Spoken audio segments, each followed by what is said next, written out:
बिस्मिल्लाहिर्रहमानिर्रहीम। अस्सलाम वालेकुम। कैसे हैं आप सब? उम्मीद करती हूँ कि सब खैरियत से होंगे।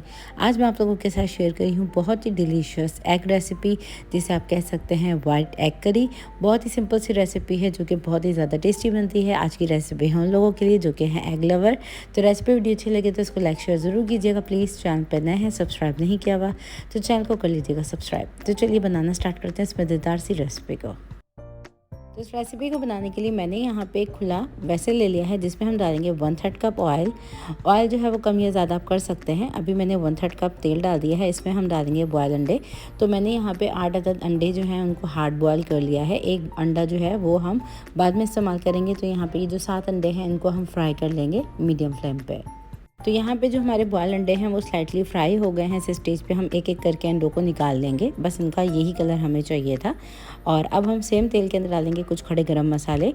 तो खड़े गरम मसालों में मैंने हाफ़ टी स्पून ज़ीरा ले लिया है। इसके अलावा दरदरी कुटी हुई मैंने जायफल जावित्री ली है 1/4 टीस्पून। 2 अदद मैंने लौंगे ले लिए हैं। इसके अलावा मैंने 2 अदद हरी इलायची ली हैं। इसके अलावा साबुत काली मिर्च ले लिए 10 से 12 अदद। 2 अदद छोटे से बे लीव्स ले लिए जिसको मैंने तोड़ के डाला है। इसको हल्का सा क्रैकल होने देंगे। अब इसमें डालेंगे हम 2 मीडियम साइज़ की अनियन पेस्ट।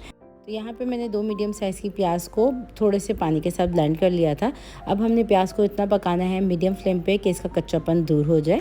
तो यहाँ पे देखें प्याज का कच्चापन दूर हो गया है, कलर में ये चेंज हो चुकी है। इस स्टेज पे हम डालेंगे लहसुन अदरक का पेस्ट 1.5 टीस्पून। तो 1.5 चाय का चम्मच जो है वो मैंने लहसुन अदरक का पेस्ट डाल दिया है। लहसुन अदरक के पेस्ट को डाल के हम अच्छी तरीके से भून लेंगे 2 से 3 मिनट के लिए। तो यहाँ पे देखें लहसुन का जो पेस्ट है ना उसको मैंने अच्छे से भून लिया, इसका कच्चापन दूर हो चुका है। चलें जी, लहसुन अदरक के पेस्ट को भूनने के बाद अब इस स्टेज पे चूल्हे की आंच को बिल्कुल हम हल्का कर देंगे और इसमें हम डालेंगे दही जो कि जाएगा तकरीबन 5 टेबल स्पून। तो ये जो दही है ना इसको हम डाल के फ़ौरन से अच्छी तरीके से मिक्स कर लेंगे, नहीं तो दही जो है वो फट भी सकता है।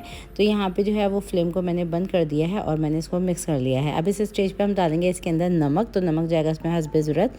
मैंने डाला है 1 टीस्पून। हस्बे ज़रूरत नमक का इस्तेमाल कर सकते हैं। अब इसमें हम शामिल करेंगे दखनी मिर्चों का पाउडर जो कि मैंने 1 टीस्पून डाला है। अगर आपके पास ये सफ़ेद मिर्चों का पाउडर ना होना तो आप काली मिर्च का इस्तेमाल कर सकते हैं।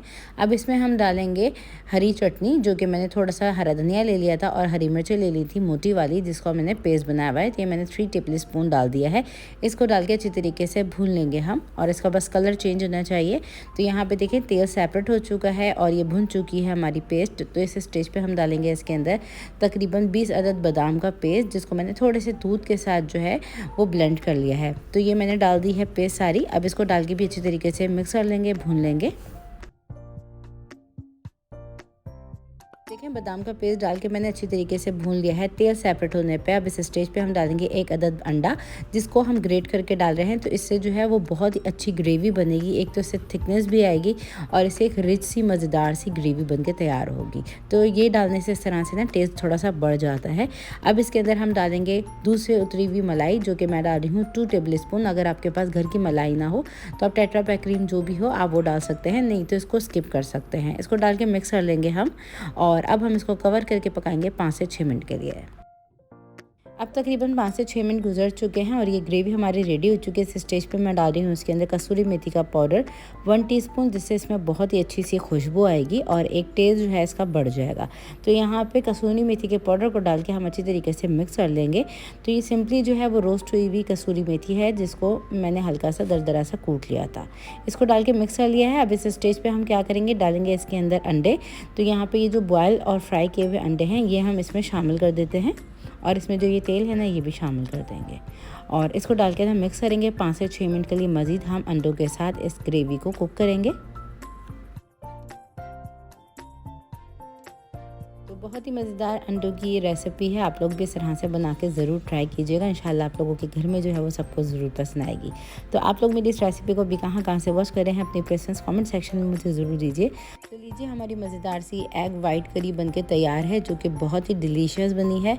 तो यहाँ पे देखें तेल इसका बिल्कुल सेपरेट हो चुका है। इस स्टेज पे हम लास्ट में डालेंगे इसमें बारीक कटी हुई अदरक और थोड़ी सी हरी मिर्चें, इसको गार्निश कर लेंगे। तो ट्राई ज़रूर कीजिएगा और इसका फीडबैक ज़रूर दीजिएगा कि रेसिपी कैसी बनी। रेसिपी को लाइक शेयर ज़रूर कीजिए अपनी फैमिली फ्रेंड के साथ और अगर आप लोगों ने मेरे चैनल को सब्सक्राइब नहीं किया हुआ तो चैनल को कर लीजिए सब्सक्राइब। फिर मुलाकात होती है नेक्स्ट रेसिपी वीडियो में। जब तक लिए टेक केयर, अल्लाह हाफिज़।